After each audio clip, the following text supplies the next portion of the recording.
बिस्मिल्लाहिर्रहमानिर्रहीम। स्टूडेंट, आज हम डेवलपमेंटल साइकोलॉजी के अपने नेक्स्ट लेक्चर को देखेंगे जो कि पियाजे थ्योरी ऑफ कोग्निटिव डेवलपमेंट। पियाजे थ्योरी ऑफ डेवलपमेंट को कोग्निटिव डेवलपमेंट को मैं 2 पार्ट्स में डिस्कस करूँगी।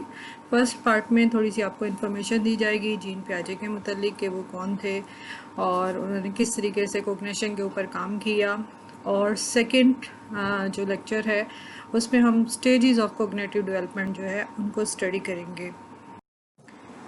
जीन पियाजे जो कि स्विट्ज़रलैंड के रहने वाले थे, वो ना सिर्फ एक बेहतरीन साइकोलॉजिस्ट थे बल्कि बायोलॉजिस्ट और एक मुफक्किर भी माने जाते हैं। शुरू में उन्होंने 1920 में अल्फ्रेड बीने के साथ जो है वो काम करना शुरू जब किया साइकोलॉजी पर, तो उस वक्त वो बच्चों की मेंटल हेल्थ के मुतालिक जो है वो काम कर रहे थे अल्फ्रेड बीने के साथ। और उन्होंने वहाँ से जो है देखा कि वो बहुत से ऐसे क्वेश्चंस हैं जो कि बच्चे यानी स्टूडेंट्स जो है जो कि छोटे बच्चे हैं वो अब नहीं कर पा रहे हैं, जबकि एडल्ट्स उसको कर रहे हैं। और तो यहाँ उन्हें थोड़ी सी तशवीश हुई और उन्होंने बच्चों की कोग्निशन के ऊपर जो है काम करना शुरू किया।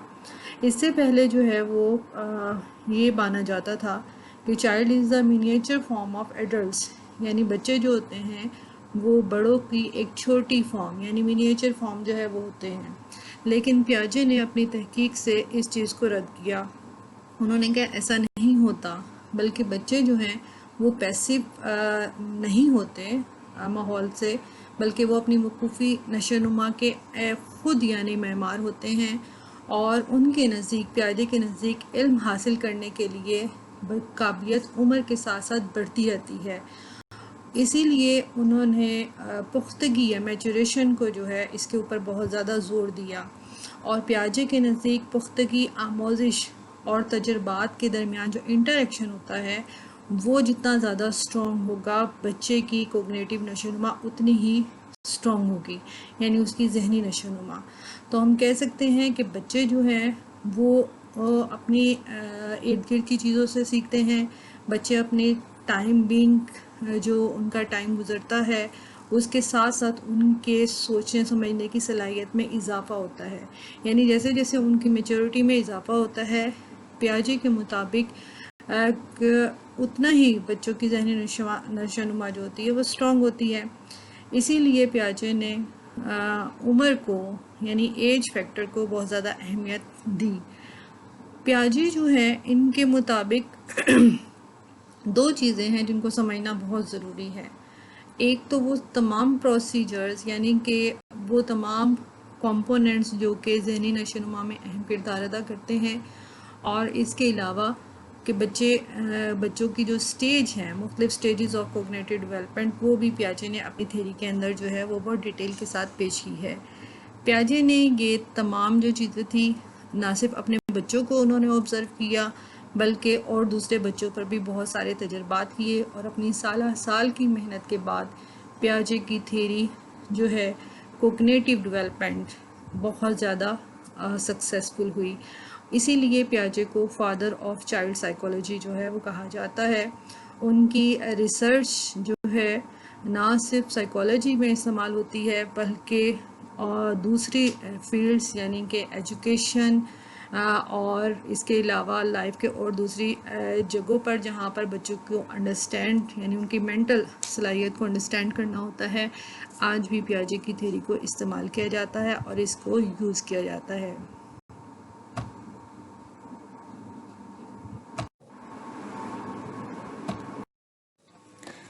स्टूडेंट्स, अब हम basic concepts of Piaget's theories को देखते हैं कि वो कौन कौन से हैं और वो क्या फंक्शन करते हैं।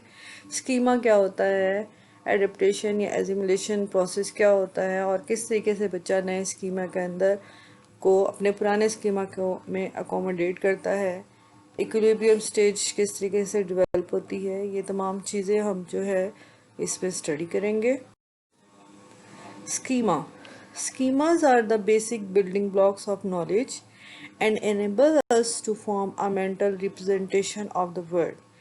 पियाजे ने 1952 में कहा कि स्कीमास जो होते हैं वो बेसिक बिल्डिंग ब्लॉक्स होते हैं नॉलेज के, और ये हमारे जो वर्ड जो हम रिप्रेजेंट करते हैं, हमारी जहनी रिप्रेजेंटेशन, इसको बनाने में अहम किरदार अदा करते हैं। और पियाजे के नज़दीक चिल्ड्रन जो होते हैं, बच्चे जो होते हैं, अपने मेंटल रिप्रेजेंटेशंस इन स्कीमास के ज़रिए से बनाते हैं।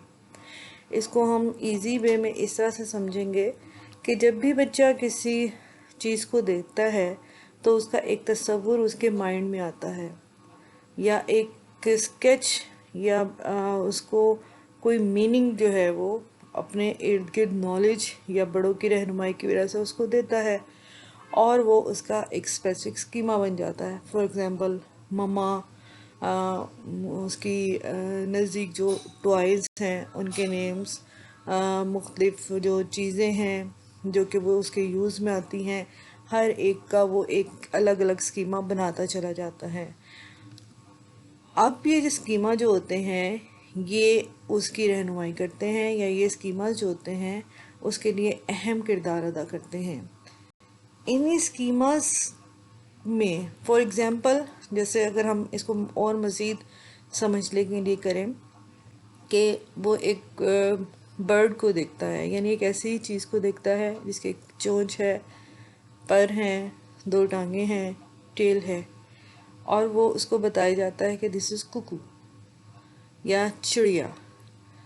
अब उसके माइंड में ऐसी चीज़ जो कि एक चोंच जिसकी है या उसके दो पर हैं, टेल हैं, उसको वो अब कुकू का नाम जो है वो देता है। अब उसका ये स्कीमा जो है वो बर्ड के मुतालिक बन जाता है कि बर्ड जो है, जो ये खसूसियत रखता है या ये चीज़ें जिस चीज़ के अंदर होंगी वो बर्ड या परिंदा या कुकू बनेगा। एडोप्टेशन क्या होता है? Adaptation it is a transition from one stage to another. Jean Piaget viewed intellectual growth as a process of adaptation to the world. इसको हम मज़ीद इस तरह से समझ सकते हैं कि जब एक चीज़ से दूसरी चीज़ के अंदर कोई चीज़ कन्वर्ट की जाती है, या एक स्कीमा से दूसरे स्कीमा के अंदर जो है हम शिफ्ट होते हैं, तो वो स्टेज एडेप्टेशन कहलाती है। इसको समझने के लिए इससे पहले हम एसिमिलेशन को देखेंगे कि एसिमिलेशन क्या है। Piaget believed that assimilation occurs when a child fits in new information into his existing schemas or dealing with a new situation using a previously learned schema। यानी पियाजे के मुताबिक जब बच्चा कोई एक नई चीज़ देखता है और वो उसके पहले स्कीमा के अंदर फिट नहीं हो रही होती है, तो बच्चे का माइंड जो है या उसके जहन के अंदर एक डिसइक्विलिब्रियम स्टेट आती है। अब वो उस नए स्कीमा को पहले वाले स्कीमा के अंदर कैसे अडेप्ट करता है या कैसे सेट करता है, this is called the assimilation process कहलाता है ये। इसको मज़ीद हम ऐसे समझ सकते हैं कि जैसे कि उसने पहले जो एक परिंदा देखा और उसने उसका नाम या उसका स्कीमा उसके माइंड में कुकू के नाम से हुआ।